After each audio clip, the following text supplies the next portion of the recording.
Live process के important question जो तुम्हारी यूनिट टेस्ट में आने वाले हैं। तो हेलो मेरे क्यूट लिटिल पोटैटोज, मैं तुम्हारी प्रणीता मैम स्वागत करती हूँ हमारे प्यारे से चैनल पे अन academy Maharashtra 9th and 10th। आज के सेशन में मैं बताने वाली हूँ मोस्ट इंपॉर्टेंट क्वेश्चन जो तुम्हें यूनिट टेस्ट में स्कोर देंगे। तो स्टार्ट करते हैं हम फिलिंग द ब्लैंक्स जो कि लाइव प्रोसेसेस पार्ट 1 में दिए हैं। ठीक है, अगर हम देखते हैं यहाँ पे मैंने डायरेक्ट आंसर दे दिया है बच्चों, डायरेक्ट आंसर दे दिया है। अगर जो भी बच्चों को आंसर्स चाहिए वो लिख सकते हैं यहाँ से।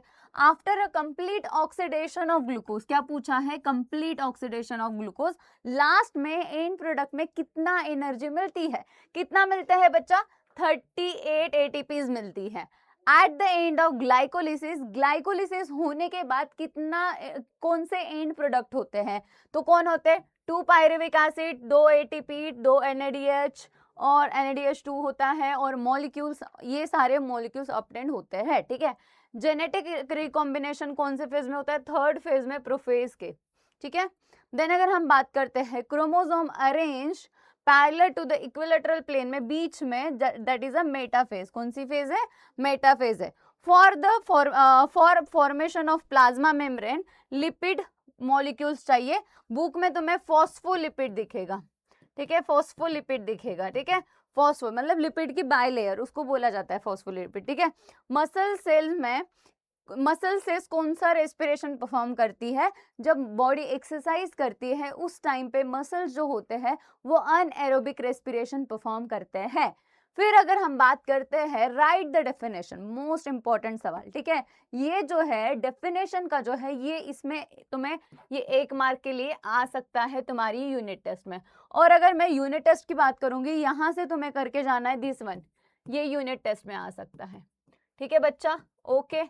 नेक्स्ट, अब देखो यहाँ पे, अब यहाँ पे पूछा है न्यूट्रिशन। यहाँ पे मैंने एक जो डेफिनेशन है उसके 3 पॉइंट लिखे हैं। अब यही गलती हो जाती है, बहुत सारे बच्चे क्या करते हैं, सिर्फ 1 पॉइंट लिख के आते हैं, बट उससे तुम्हें मार्क मिलेंगे क्या? नहीं मिलेंगे। पॉइंट वाइज लिखा है बच्चों। देखो, पहले न्यूट्रिशन पूछा है, तो न्यूट्रिशन जो है needed bye all the living organism. क्यों चाहिए हमें? वो फर्स्ट पॉइंट पे लिख दिया है। क्यों चाहिए? बिकॉज ग्रोथ एंड रिपेयर के लिए चाहिए। ठीक है, सेकंड अगर हम बात करते हैं, second point, varieties of substance are taken as a food from single cellular organism to the multi cellular organism. मतलब सिंगल सेल का एग्जाम्पल दिया है अमीबा, और मल्टी सेलुलर का एग्जाम्पल दिया है ह्यूमंस। ठीक है, डेफिनेशन ये है। डेफिनेशन लिखने के पहले 2 पॉइंट मैंने एक्स्ट्रा ऐड किए हैं जो डायरेक्टली आंसर नहीं लिख रही हूं मैं। ठीक है, एक्सप्लेन कर रही हूँ। इंपॉर्टेंस बताया पहले, इसमें मैंने इंपॉर्टेंस बताया क्यों चाहिए। ठीक है, फिर कौन करते हैं वो बताया, यूनिसेलुलर से लेके मल्टी सेलुलर लोग, जितने भी ऑर्गेनिजम्स हैं वो क्या करेंगे? न्यूट्रिशन परफॉर्म करेंगे। देन डेफिनेशन क्या है? The method of taking food, ठीक है, by the organism is called as nutrition. ठीक है, अब ये जो न्यूट्रिशन है उसके ही ऊपर न्यूट्रिएंट की डेफिनेशन है। ठीक है, nutrient is the substance which used by the organism. ठीक है, क्यों चाहिए? For survive, for growth, for reproduction. ठीक है, all living organism obtain nutrient from food, जिसमें क्या रहेगा? कौन से न्यूट्रिएंट रहेंगे? Carbohydrate, proteins, fat, vitamin, minerals, ये सारे क्या है? न्यूट्रिएंट है। अब आता है प्रोटीन में। लार्ज प्रोटीन क्या है? लार्ज मॉलिक्यूल है प्रोटीन। किससे बनता है? ये बनता है बॉन्डिंग ऑफ बहुत सारे अमीनो एसिड से बनता है। ठीक है, और ये जो बॉन्डिंग होती है, समझो अगर ये एक प्रोटीन है तो ये होता है एक अमीनो एसिड, ये अमीनो एसिड, अमीनो एसिड, ऐसे मल्टीपल अमीनो एसिड से क्या बनता है बच्चों? मल्टीपल अमीनो एसिड से बनता है प्रोटीन। अब ये बॉन्डिंग कौन करता है? यहाँ पे बॉन्ड दिया है, दैट इज अ बॉन्डिंग करता है वो together by the peptide bond. किससे जुड़े होते हैं बहुत सारे प्रोटीन? पेप्टाइड बॉन्ड से जुड़े होते हैं। ठीक है, अब यहां से अगर याद रखना है तो न्यूट्रिशन का तुम्हें याद रखना है डेफिनेशन, जो एग्जाम में आ सकता है। और उसके बाद अगर हम बात करते हैं सेलुलर रेस्पिरेशन की, एन एरोबिक रेस्पिरेशन, ग्लाइकोलिसिस, ये पांचों एक्सरसाइज में तुम्हें दी है और उनके आंसर्स मैंने ये लिख दिए। जब तुम्हें एक्सरसाइज कंप्लीट करनी है आप ये रेफर कर सकते हो। अब सेलुलर रेस्पिरेशन की अगर मैं बात करूंगी, by which cell gets energy from ATP from oxidation of food, खाने का ऑक्सीडेशन होने के बाद हमें एटीपी मिलती है। और सेलुलर रेस्पिरेशन कहाँ पे हो रहा है? सेल्स में होता है, प्रेजेंस और अब्सेंस ऑफ ऑक्सीजन में। ठीक है, अब आते हैं एरोबिक रेस्पिरेशन में, producing a cellular energy by oxidation of food, मतलब ही ग्लूकोज का ब्रेकडाउन करके प्रेजेंस ऑफ ऑक्सीजन में हो रहा है, मतलब क्या हो गया, वो एरोबिक रेस्पिरेशन होगा। कितना एटीपी मिलती है बच्चा, 38 एटीपी मिलती है, ये एमसीक्यू है, ठीक है, कि एरोबिक रेस्पिरेशन में कितना एनर्जी मिलती है, 38 एटीपी मिलती है। डन। उसके बाद अगर मैं बात करती हूँ ग्लाइकोलिसिस की, ये क्या है, फर्स्ट स्टेप है, पहला पॉइंट। उसके बाद कहाँ पे हो रहा है वो लिखा है, कहाँ पे हो रहा है बच्चा, साइटोप्लाज्म में हो रहा है। Glycolysis is the first step, कहाँ पे हो रहा है, साइटोप्लाज्म में हो रहा है। देन अगर एक मॉलिक्यूल ऑफ ग्लूकोज है वो कन्वर्ट होके पायरुविक एसिड बनाता है, कन्वर्ट इनटू पायरुविक एसिड, मतलब एक ग्लूकोज जो है ये कन्वर्ट होके क्या बना रहा है, ये बना रहा है पायरुविक एसिड। कहाँ पे हो रहा है ये, साइटोप्लाज्म में हो रहा है। सिंपल है ग्लाइकोलिसिस, ठीक है बच्चा। चलो ग्लाइकोलिसिस भी इंपॉर्टेंट है, तो ये ग्लाइकोलिसिस करके जाना है। नेक्स्ट, अब डिफरेंसेस, इस चैप्टर की खासियत ही यही है, यहाँ से आएगा डिफरेंसेस, जो कि एरोबिक एंड अनएरोबिक में आ सकता है या तो फिर माइटोसिस एंड मियोसिस में आता है, तो वो दोनों करना है, ठीक है। अगर बट यहाँ पे ग्लाइकोलिसिस एंड टीसीए साइकिल दिया है तो वह एक्सप्लेन कर देती हूँ मैं, ठीक है। ये क्या है, फर्स्ट स्टेप है सेल्यूलर रेस्पिरेशन की, फर्स्ट स्टेप, ठीक है, ओके। देन क्या हो रहा है, यहाँ पे ग्लूकोज जो है ऑक्सीडाइज होके क्या बना रहा है, पायरुविक एसिड बना रहा है, एटीपी, एनएडीएच एंड वाटर बन रहा है, ठीक है। और ये कहाँ पे हो रहा है, ये बोथ एरोबिक एंड अनएरोबिक में होता है, एरोबिक में भी होता है, अनएरोबिक में भी होता है, और हो कहाँ रहा है, साइटोप्लाज्म में हो रहा है, ठीक है। अगर हम टीसीए साइकिल की बात करेंगे, ये क्या है, एक set of cyclic chain reaction जिसमें जो एसिटिल कोए है वो कंप्लीटली ऑक्सीडाइज होके CO2, H2O, NADH और FADH देता है, ठीक है। और इसी को ये कब किस में होता है, टीसीए साइकिल सिर्फ एरोबिक में हो रहा है। मैं अगर ग्लाइकोलिसिस की बात करूंगी, ये एरोबिक में भी हो रहा है, अनएरोबिक में हो रहा है, बट टीसीए साइकिल जो है ये सिर्फ किस में हो रहा है, टीसीए साइकिल सिर्फ एरोबिक में हो रहा है, ठीक है। कहाँ पे हो रहा है मैम, माइटोकॉन्ड्रिया में हो रहा है। और ग्लाइकोलिसिस की मैं बात करूंगी तो वो कहाँ पे हो रहा है, साइटोप्लाज्म में हो रहा है। तो ये हो गया डिफरेंस। चलो अब आते हैं माइटोसिस, ये तुम्हारी यूनिट टेस्ट में आ सकता है, ठीक है, तो ये करके ही जाना है, ये यूनिट टेस्ट में आ सकता है, ये करके ही जाना है। क्या होगा, माइटोसिस एंड मियोसिस में ये दोनों क्या है, सेल डिवीजन है दोनों, बट ये जो होती है ये डिवाइड करती है 2 डॉटर सेल। यहाँ पे कितनी डॉटर सेल मिलती है, 2, और यहाँ पे मिलती है 4 डॉटर सेल। कितनी मिलती है बच्चा, 4 डॉटर सेल। क्लियर हुआ, यहाँ पे मिलती है 2 और यहाँ पे मिलती है 4। ये किस में हो रही है, सोमैटिक सेल्स में हो रही है, पूरे बॉडी सेल्स में होती है, ठीक है, बस रिप्रोडक्टिव सेल में नहीं होती, ठीक है। अगर हम मियोसिस की बात करेंगे, ये होती है रिप्रोडक्टिव सेल में। क्लियर, जिसको ही जर्म सेल भी बोलते हैं हम। यहाँ पे सेम जो रिजल्टिंग डॉटर सेल बनती है, जो डॉटर सेल बनने वाली है वो कैसी है, पेरेंट जैसी है। कैसी है, पेरेंट जैसी है। बट यहाँ पे ऐसा होता है क्या, नहीं, रिजल्टिंग डॉटर सेल जो है half of chromosome compare to the parent cell. समझ में आया। देन ये क्यों चाहिए, माइटोसिस क्यों करती है बॉडी, क्योंकि उसको ग्रोथ एंड रिपेयर चाहिए, ठीक है, ग्रोथ एंड डेवलपमेंट और रिपेयर बोल सकते हो। मियोसिस क्यों करती है, सेक्सुअल रिप्रोडक्शन के लिए, न्यू ऑफस्प्रिंग बनने के लिए, ठीक है। चलो लेट्स गो, आगे बढ़े अभी। अब आते हैं aerobic and anaerobic respiration, this is also important point, ये भी यूनिट टेस्ट में आ सकता है, ठीक है, ये भी यूनिट टेस्ट में आ सकता है, ठीक है। चलो रेस्पिरेशन, जो एरोबिक रेस्पिरेशन कहाँ पे हो रहा है, कैसे हो रहा है, प्रेजेंस ऑफ ऑक्सीजन में। ये कहाँ पे हो रहा है, अब्सेंस ऑफ ऑक्सीजन, ठीक है, on the basis of presence, ठीक है, प्रेजेंस और अब्सेंस ऑफ ऑक्सीजन, ये एरोबिक एंड अनएरोबिक होता है, ठीक है। ये कहाँ पे हो रहा है, साइटोप्लाज्म में भी और माइटोकॉन्ड्रिया में भी, बट यहाँ पे देखना ये सिर्फ साइटोप्लाज्म में हो रहा है, ठीक है। एंड प्रोडक्ट क्या है बच्चा, CO2, H2O, Na, ATP, ठीक है, 38। अगर मैं यहाँ पे बात करूंगी, यहाँ पे CO2 सेम, ठीक है, अल्कोहल होता है, यहाँ पे लैक्टिक एसिड भी बनता है, या तो एटीपी बनता है, ठीक है। क्लियर हुआ, तो ये भी इंपॉर्टेंट है। चलो नेक्स्ट अगर हम बात करते हैं, अब आते हैं गिव रीजंस, ठीक है। पहला सवाल है, oxygen is necessary for the complete oxidation of glucose, yes और no, yes, because all living organism requires क्या चाहिए, एनर्जी चाहिए, ठीक है, to live, to perform any useful function, ठीक है। अब एनर्जी कहाँ से मिलती है, फूड से मिलती है, उसके बाद energy release when food is contain nutrient, let's see carbohydrate, ठीक है। एनर्जी इज रिलीज व्हेन जो ग्लूकोज खाया है उसको पूरा ब्रेक डाउन करने के बाद, पूरा अगर ब्रेक डाउन हो जाता है, उससे हमें क्या मिलती है बच्चा, उससे हमें मिलती है एनर्जी, ठीक है।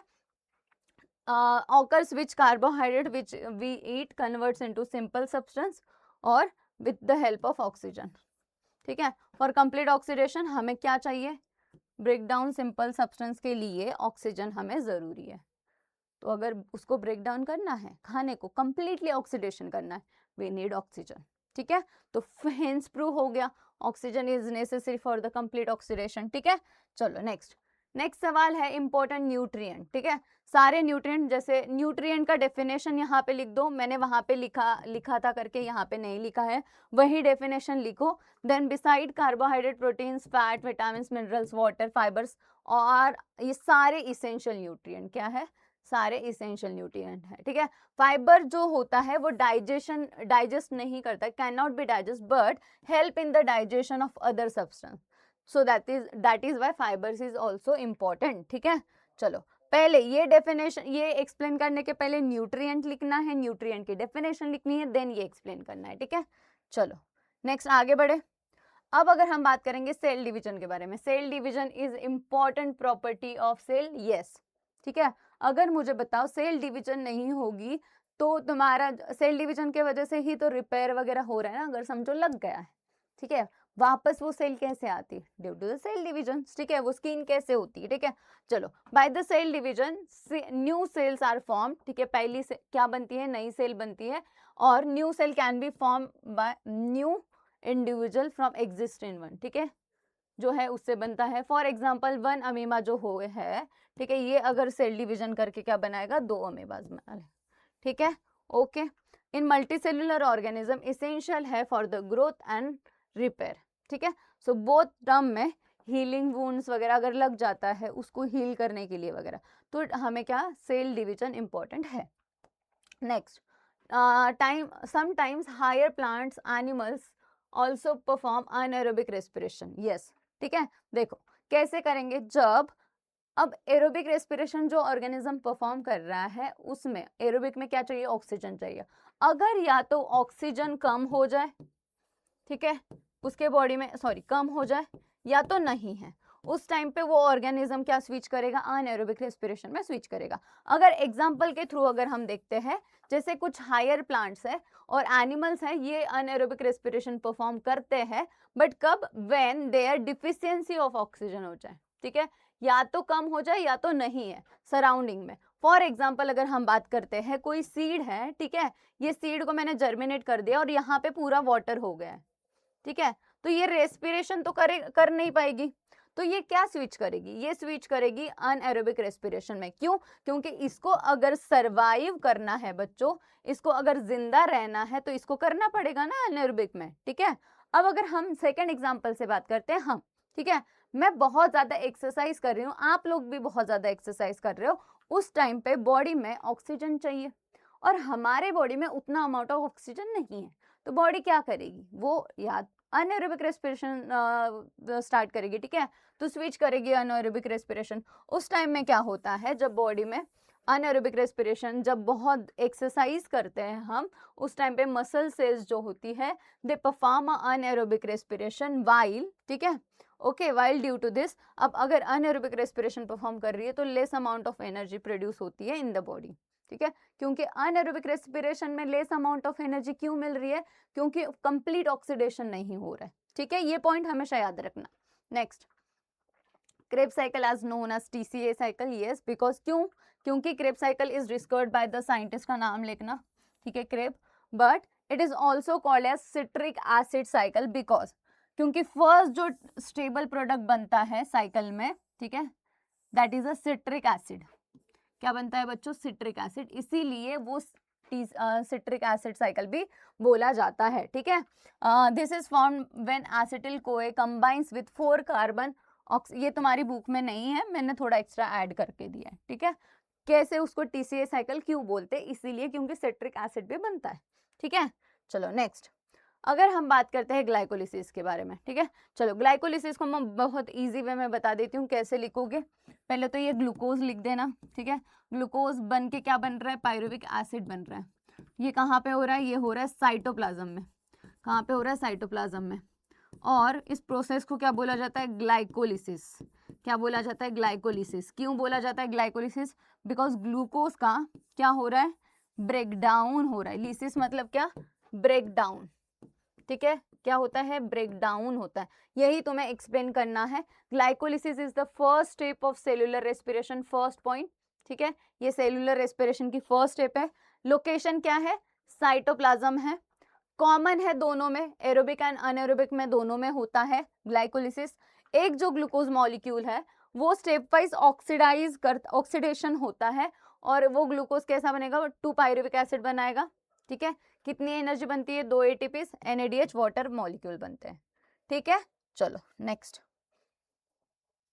अब आते हैं माइटोसिस। हाँ, इस पे सवाल आता है। Mitosis is important part. Differences का मैंने तुम्हें पॉइंट बता दिया है। अगर इसमें याद रखोगे तो ग्लाइकोलिसिस इंपॉर्टेंट है यूनिट टेस्ट के लिए, अगर हम बात करते हैं तो ये भूलना नहीं है, ठीक है। चलो आगे बढ़े। अभी माइटोसिस का मैंने एक्सप्लेन किया है आपको, तो बट ये एक बार ही ओवरलुक कर लेना। अब आते हैं क्रेब्स साइकिल। एक्चुअली मैंने क्रेब्स साइकिल बता दिया, मैं माइटोसिस बताती हूँ क्या है, ठीक है। माइटोसिस मतलब हमारा सेल डिवीजन, ठीक है। ये क्या है, सेल डिवीजन। हमने 2 सेल डिवीजन देखे थे, उसमें से माइटोसिस में 2 स्टेप्स होती है, एक तो क्रायोकाइनोसिस, एक दूसरा होता है साइटोकाइनोसिस, मतलब साइटोप्लाज्म का ब्रेकडाउन। क्रायोकाइनोसिस मतलब न्यूक्लियस का ब्रेकडाउन। जो क्रायोकाइनोसिस है इसकी कितनी फेजेस है, 4 फेजेस है। कितनी है, 4 फेजेस। पहली फेज है प्रोफेज। यहाँ पे मैंने बहुत शॉर्ट में आंसर लिखा है, इसको तुम स्टेटमेंट में लिखोगे। पहला क्रोमोसोम क्या होगा, first in prophase chromosome start condense, ठीक है, ये चालू होगा। फिर सेंट्रियोल जो है ये 2 पोल्स में चले जाएंगे। न्यूक्लियर मेम्ब्रेन जो है स्टार्ट होती है डिसअपियर होना, यहाँ पे स्टार्ट हो जाता है डिसअपियर होना, ठीक है। और मेटाफेज में कंप्लीटली डिसअपियर हो जाती है, ठीक है। जो न्यूक्लियर मेम्ब्रेन है ये कंप्लीटली डिसअपियर हो जाती है, कहाँ पे, मेटाफेज में। Chromosome align as equatorial plane, इस पे MCQ आया था, याद है। क्रोमोसोम जो है ये इक्वेटोरियल प्लेन में क्या हो जाते हैं, आ जाते हैं यहाँ पे बीच में, ठीक है। स्पिंडल फाइबर अटैच हो जाते हैं। फिर सेंट्रोमियर स्प्लिट हो जाएगा, sister chromatin pulled to the opposite poles. Then last में जो टीलोफेज है वहां पे दोनों अलग फेज में चले गए। जो जितनी भी न्यूक्लियर मेम्ब्रेन थी जो टूट गई थी वो रीफॉर्म हो गई है, ठीक है। यहाँ पे मतलब सेल डिवीजन मतलब क्या, ये कोई एक सेल है जिसका न्यूक्लियस है, ये न्यूक्लियस हो गया, ये प्लाज्मा मेम्ब्रेन हो गई, यहाँ पे पूरा साइटोप्लाज्म है, तो ब्रेकडाउन होगा। तो सबसे पहले किसका ब्रेकडाउन होगा, न्यूक्लियस का होगा, ठीक है। जैसे टूटा था वैसे बन जाएगा फिर, ठीक है। अब साइटोकाइनोसिस की अगर मैं बात करती हूँ यहाँ पे, तो यहाँ पे होता है एनिमल सेल और प्लांट सेल में अलग अलग। देखो यहाँ पे क्या होता है, ये अगर मैं प्लांट सेल की बात करती हूँ तो प्लांट सेल में ऐसी क्या बनती है, प्लेट बनती है। क्या बनती है, प्लेट बनती है, ठीक है बच्चों। और अगर मैं एनिमल सेल की बात करती हूँ, एनिमल सेल की बात करती हूँ तो यहाँ पे ऐसा फोरो बनता है, ठीक है, ओके। तो ये हो गया एनिमल सेल, तो यहाँ पे ऐसा फोरो बनता है। चलो डायग्राम से मैं बता देती हूँ, this is the cell division का डायग्राम, ठीक है। डायग्राम निकालना इंपॉर्टेंट है अगर एक्सप्लेनेशन के लिए आता है तो, ठीक है। देखो प्रोफेज में कंडेंस होना चालू है क्रोमोसोम, फिर इक्वेटोरियल यहाँ पे बीच में आ गए सारे, ठीक है। यहाँ पे देखो सेपरेट हो गए, फिर टीलोफेज में सेपरेट हो गए, ठीक है। चलो यहाँ पे अब साइटोकाइनोसिस में देखो फोरो बना कि नहीं, ऐसे बनी, और प्लांट सेल में ऐसी प्लेट बनी, तो this is a plant cell, this is a animal cell. Done, इतनी ही चीजें याद रखनी है आपको।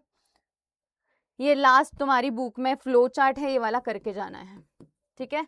चलो ये भी यूनिट टेस्ट के लिए इम्पोर्टेंट है, यूनिट टेस्ट।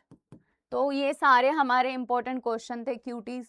आई होप सारे आपको समझे हैं, और यही इतना भी करके जाओगे तो तुम्हारा स्कोर कोई रोक नहीं सकता है, ठीक है। कुछ भी सवाल आएगा, जितना भी मैंने एक्सप्लेन किया है इसी से सवाल आएंगे, ठीक है, जो एग्जैक्ट आएंगे वो मैंने बता दिए हैं, अगर कोई इसके अलावा आता है वो भी मैंने आपको एक्सप्लेन कर दिया है। ठीक है, चलो अब नेक्स्ट, अगर किसी बच्चों का थर्ड चैप्टर भी यूनिट टेस्ट में आ रहा है तो बच्चों कमेंट बॉक्स में लिख देना लाइफ प्रोसेसेस पार्ट 2, मैं उसका भी इंपॉर्टेंट क्वेश्चन का वीडियो लाऊंगी। ठीक है, 50 कमेंट होने चाहिए तो मैं लाऊंगी। ठीक है, चलो बाय बाय, टेक केयर, जय हिंद, जय Maharashtra, thank you so much for watching. अगर आप इस चैनल पे नए होंगे तो जल्दी जल्दी सब्सक्राइब कर लो, क्योंकि मैं तुम्हें यहीं पे मिलूंगी। चलो बाय बाय, सी यू।